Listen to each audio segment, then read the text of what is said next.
Hello, hello, hello. Come on in. Come on in. Share this out if you would. Let me know if we've got the good audio as you get to see some of my hobbies. Come on in. I'm going to let a few of you guys get in here. This will only go for 30 minutes today. For some reason, when I do a longer Periscope than an hour, it's not saving the video to my phone, so I can't transfer it over to YouTube and download it there, or upload it there, which is what I need to do. So, we're going to try a 30-minute video and see if that does it. If not, then I will come at this in a totally different way.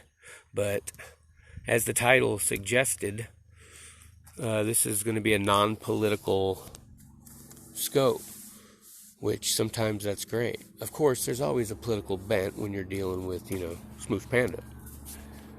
What is up, fam? Love you guys.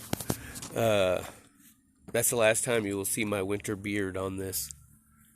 I'm going to take 10 years off of my age with a clippers, and probably after this video I'm done with it. It gets thick and long very fast. Anyway, a lot of these rocks I found right around here. Some of these I'm not sure if there's a rock. I think that might be a well, it kind of looks like elk turd that's been petrified, but I don't know. So does that. It's kind of weird, huh? But I have found a lot of stuff just right in my yard. Colorful agates that are just kick ass, man. There's so much cool shit here. Thunder eggs are one of my specialties. This is actually the thunder egg capital of the world. This is called the Illuminati stone. That's right, I own it. I possess it. Anyway, that's not why we're here today. But it will tell you that the progression of the Smooch Panda channel is going to carry a lot of different interests. I'm not so sure about the fishing, maybe an occasional, but rock hounding and all this, I've just decided I need to get a GoPro, and I need to start making videos of all the cool shit I do all the time, like panning for gold. And I went to the river, and me and my brother did, and just grabbed some rocks from a decent looking area. I don't know if you can see it or not, but I found like freaking 8 colors in one pan. So out of a river that's not necessarily known for gold, there really is no gold in the Snake River, except what the Boise pushes into it. So kind of cool. Yeah, you need like 1 billion of those to have any money. There is copper as well, but that was what you saw there was gold. If you saw it, I'm not sure what the camera's doing. All right, since I can only go 30 minutes on this one, maybe I can edit it to 30. When I download it to YouTube. I wanted to get right to the cool freaking thing that was bestowed upon me and entrusted. I'm not sure how I'm going to be able to do it with the phone, but that's why we're only going 30 minutes. This is an experiment in part 1. My neighbor, 77-year-old Al Mack, really good guy. I've got to know him, big Trump supporter. And he's basically been in Idaho and Oregon his whole life. But his family comes from Texas. And we talked several times. I've tried to get him to let me interview him and let me, hear the stories of his grandfather and great-grandfather. And yesterday he brought me this. This is 90 Years in Texas, or Miscellaneous Events. We will get to that, Miss Lemon Minty. Okay. Miscellaneous Events in the Life of Aaron Burleson Ward, as told to his granddaughter, Viola Ward Smith, 1942. So in 2 years, this book's 80 years old, or at least the pages are. The man lived. We have a picture. We have proof. Aaron Burleson Ward. The photo was a surprise to A.B. His wife tricked him into going into the studio on the pretense of looking at a chair she wanted to buy. So there you are. So this guy was born in 1852, and from what I understand, he died at 99. But he told this story at 90. He sat down and his granddaughter transcribed it, put it on paper. So I have to tell you, I have read about 4 or 5 of these pages, and I stopped because, you know, around here the wind really is bad.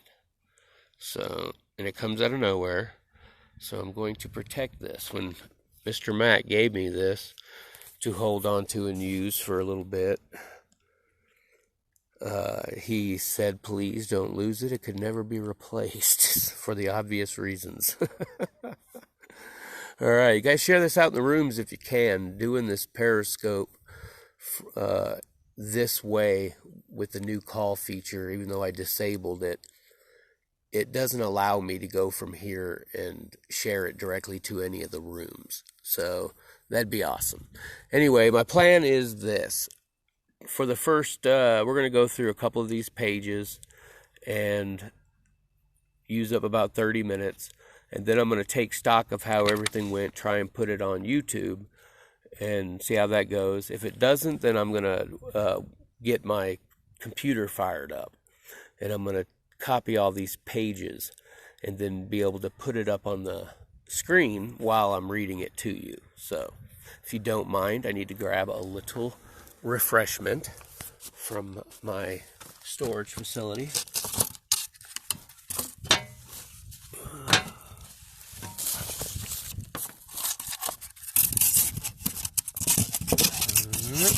The cats like to take that off, little suckers. There's a lot of cats around here, so if you'll pardon me for a minute while I set this down. You see that red? That represents MAGA. Oh, what a glorious time to be alive.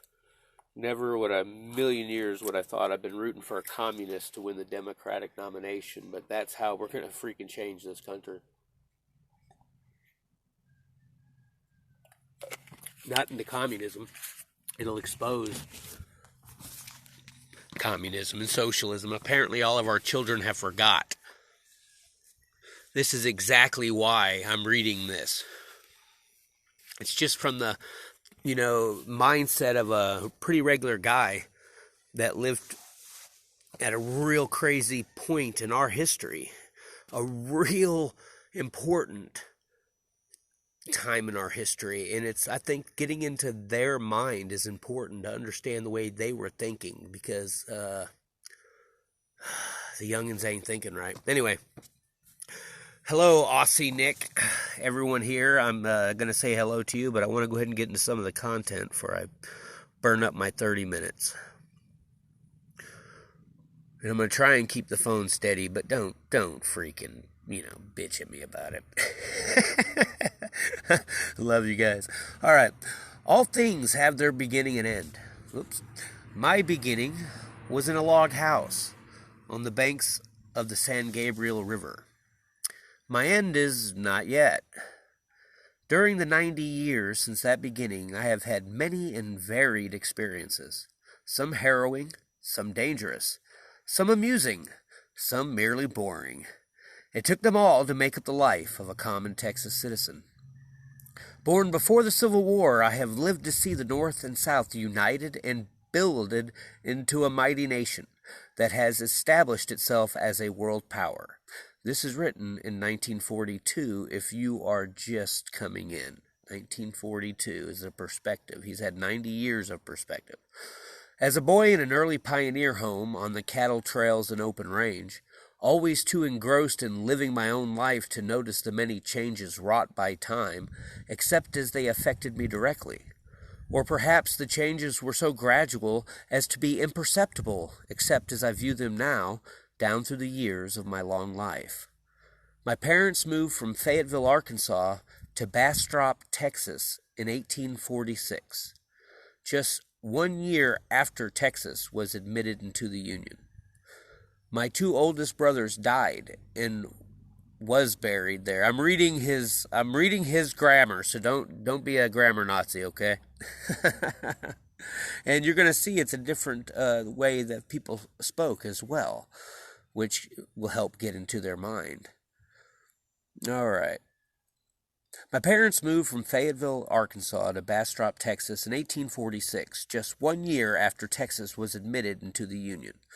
My 2 oldest brothers died and was buried there before the family moved to the place of my birth near Georgetown, Texas.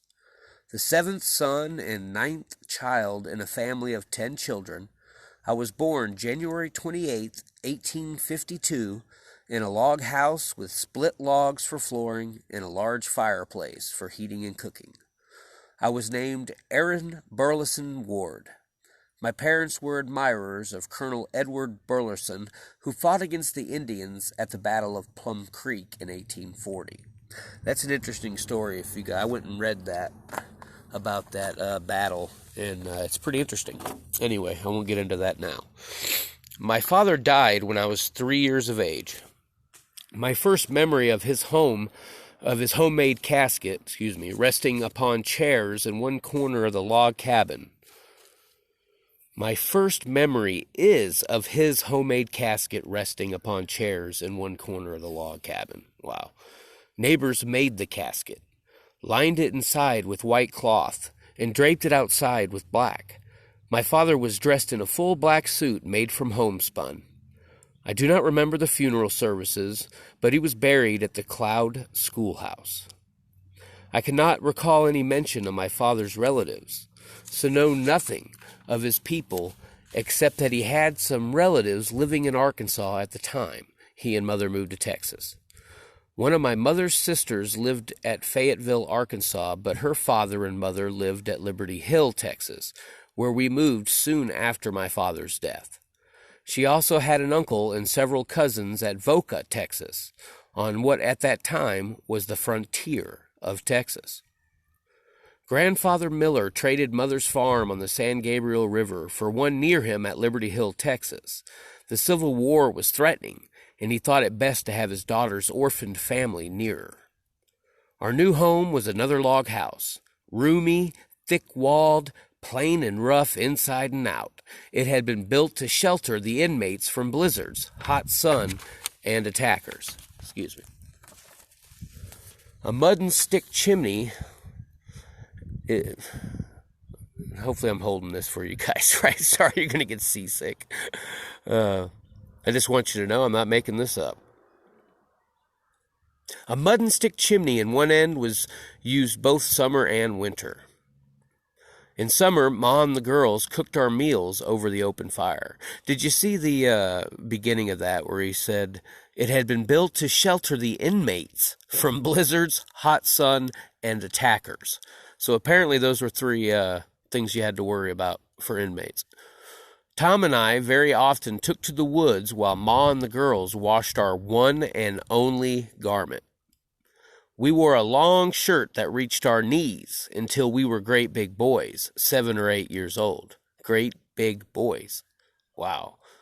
One garment for 7 or 8 years. And my kids bitched. Our only head covering was made by Ma.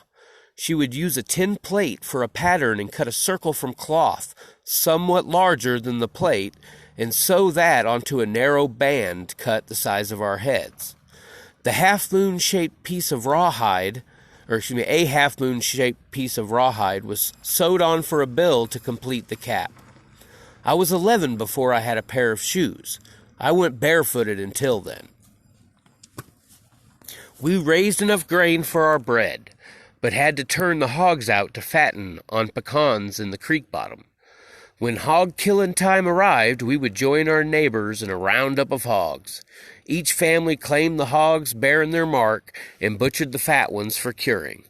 After the butchering, killing, scalding, scraping, and cutting up was done, the woman and the kids took over. I helped gather wood for fires under soap pots and for rendering lard. Then when the meat was ready for smoking, it was taken out of the salt and hung in the smokehouse. More wood had to be gathered for the smoke fire. When the meat was cured and ready to eat, I had to get still more wood with which to cook it. I was given other jobs to do, too. When I was 6 and Sister Fanny 4, we took the grain to mill. Ma would tuck a plug of chewing tobacco in the top of a sack of grain to bribe the Negro miller to grind our load first. Not having to await our turn at the mill, we could make the return trip home before nightfall. We drove an ox team, and Hill's Mill was an ox mill. It was called that because oxen were used to turn the mill. The oxen were driven up an incline to the top of a huge, I think that's huge, mill wheel, 6 or 7 yoke at a time.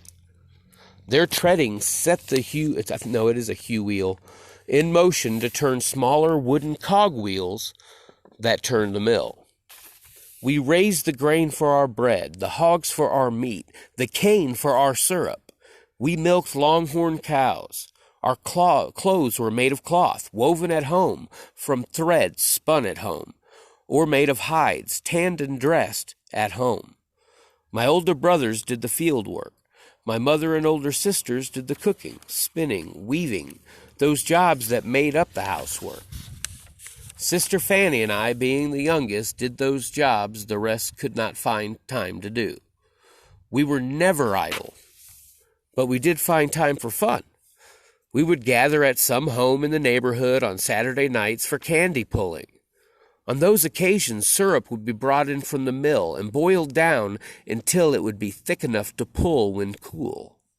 The boys would then get a girl for a partner, and each couple would try to pull a wad of that candy the longest. After the candy was pulled a while, it turned white or light-colored, provided too much dirt hadn't got into it. It was then ready to eat. I never tasted store-bought candy until I was a grown man with a family. Tom and I were visiting the boys of a family living near one Sunday. As was usually the case, the boys were left to our own devices. The parents drove away in the afternoon, leaving the 4 of us behind. That left the coast clear for us to yoke some yearlings we had been wanting to train for some time. Hey man, let's go yoke some yearlings. We caught one steer quite easily, but the other tired us out and we finally gave up catching him. However, not to be outdone, the older of the neighbor boys volunteered to be yoked with the yearling, and we could proceed with our fun. Man, he was obviously the not-so-bright older brother. Wow. There was a small field fence near the house where we decided to try the yoked team out. By the time we were all set to get started, the yearling decided he did not want to cooperate after all and took off around the small enclosure. By the time the yearling had circled the field the 3rd time, the boy yoked with him was only hitting the ground in the high places. The boy's father appeared in time to catch the yearling before any damage was done. When he had the yearling stopped, the boy gasped out, "Pa, I was afeard you scared him and make him run away." Wow. See, this is, that's why I said this is gold. This is just a bunch of little stories, just packed into 63, 64 pages, guys. So I will do every word. If you're interested, you like this kind of history, tell other folks about it. I'm going to check my time right now. Oh, shit, I'm only 15 minutes in. Hell, we're going to keep going. I hope the audio's okay. If I can get a little feedback. Walmart begins. Yeah. I'm going to read some comments real quick. Yeah, Penthouse Forum, exactly, Theo. I only read the articles, and this was a pretty decent one. Okay, we're going to get back to it. I always look forward to a quilting party. Jesus, a man just said that. Audio's good. Thanks, Nick. Appreciate that. Good day to you over in Aussie land. There's a lot of gold over their neck. Like, almost all the gold's over their neck. Especially the big gold.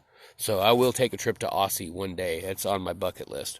Okay, I'll get back to this. This is not about me. This is about A.B. Ward. I always look forward to a quilting party. Ma would prepare for days before the time set. Then when the day arrived and the neighbors for miles around gathered, and there would be fun for all. They were not parties just for the women. Entire families came. The women would come dressed in bright-colored, whoop-skirted dresses and bonnets. Is that whooped? Is that how you pronounce that? Hooped-skirted. These bonnets were made with stiff headpieces to shade the face, high-standing and full-gathered backs and tails that completely covered the shoulders. They were made for protection, not adornment. All near enough walked. Others rode horses. The women rode side saddle and would have been disgraced if they had been caught with only one foot on the left side of their horses. Yeah, slut. Oh, sorry. Some few came in wagons. As the guests arrived, they would immediately begin their part in the day's activities. Some of the women would help Ma prepare the feast, while others gathered around quilting frames, keeping up a gay and lively chatter as they stitched away. Several quilts would usually be finished, so that the chatter seemed to have little effect on the work being accomplished. The men, dressed in homemade jeans pants, played ball, pitched horseshoes, or gathered in small groups around the yard to discuss the possibility of war between the states. Men have not fucking changed a bit, baby. We boys aped our fathers in ball. Okay, I don't understand that term, but I'm understanding. I think I see how it fits, but that's just a different way to talk. We boys aped our fathers in ball, playing and horseshoe pitching. We would also play marbles and display our barlows, that's a knife, by some plain and fancy whittling. A whole day to play! Such occasions were rare enough to be thoroughly enjoyed by the young and old alike. The whole day to play. That's all they wanted. When Christmas arrived, a tree would be set up in some home in the neighborhood. One tree, one home. The women would string long ropes of white popped grains of corn, red berries from the woods, use bits of colored yarns to decorate the tree. Few were the presents bought at a store. Most of the toys for the children as well as the gift for the grown-ups were made in the home by the giver. Rag dolls were made for the small girls, while the older girls and women received bits of handwork or small items of wearing apparel. We boys were given marbles or barlow knives and a bag of molasses candy. They would always be a gift for the old bachelor of the community to produce a laugh. Such presents were usually a pair of women's long stockings. To the bachelor? The air was filled with the spirit of friendliness and camaraderie, springing from mutual trust and respect. It changed with the coming of war. Changes came quickly in my family as the war between the North and the South approached and became a reality. One of my older brothers, Owns Ward, spelt Ones, joined the Ranger Force in 1861, was promoted a captain, and died the second year of service at El Paso, Texas. 2 more brothers joined the Southern Army and died. They, like Owens, died from disease and not bullet wounds. In 1863, 2 things happened to me. A neighbor, Jim Harris, dressed a cowhide and made shoes for my sisters, Tom and I, at my mother's request. These shoes were never worn out. I finally discarded mine because they became so hardened I could not wear them. The second thing that happened to me was that I got a stepfather. Ma married the sheriff of Williamson County, Mr. Thomason, and moved to his farm near Morriltown, Texas, where we lived until the year following the close of the Civil War.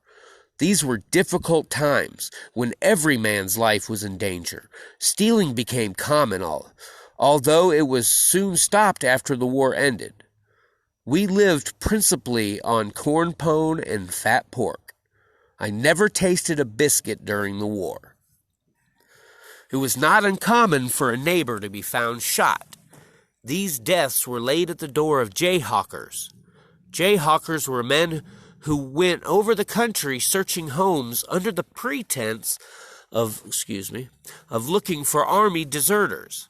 If a man said anything that could be construed as against the Southern Confederacy, he was found dead. A neighbor of ours, Rubel by name, was shot by the jayhawkers and left to be found later dead. Wow. The jayhawkers never did anything to white people who molested Negroes. A man called Bill Longley seemed to hate Negro people. At least he killed everyone he rode by. When asked why, he replied, "Just for luck," and rode on.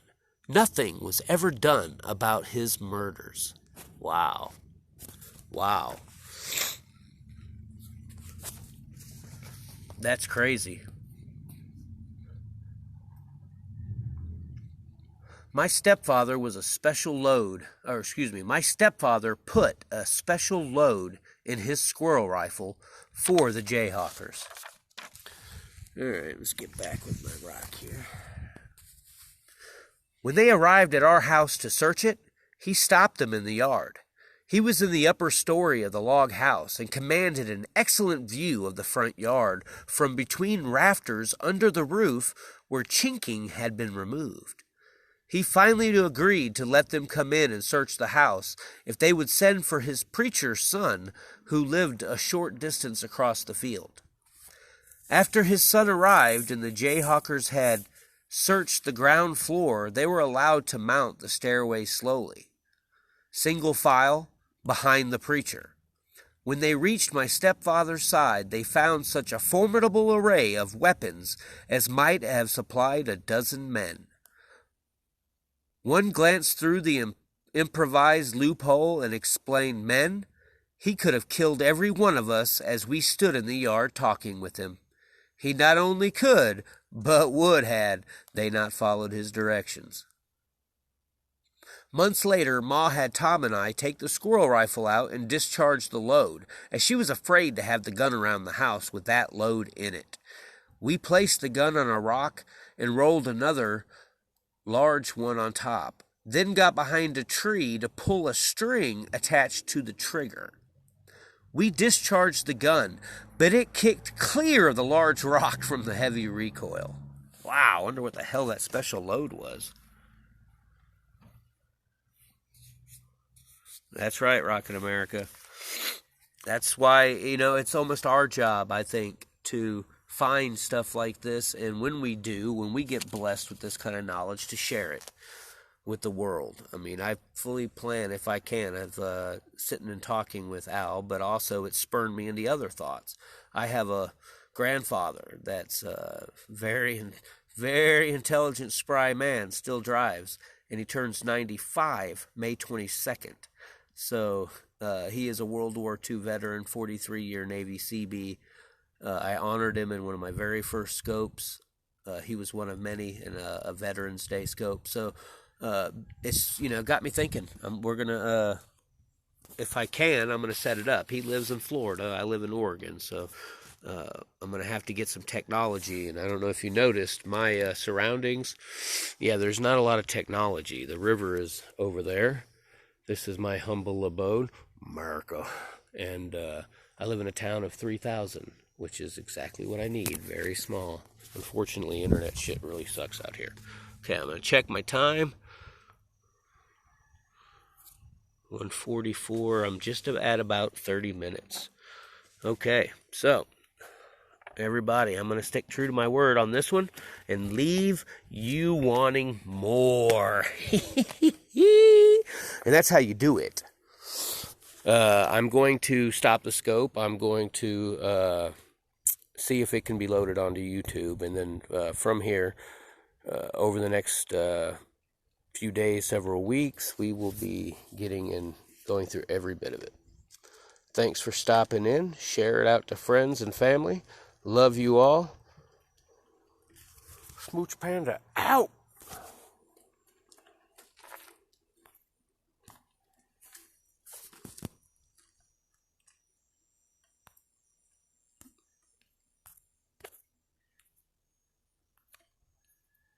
Hmm.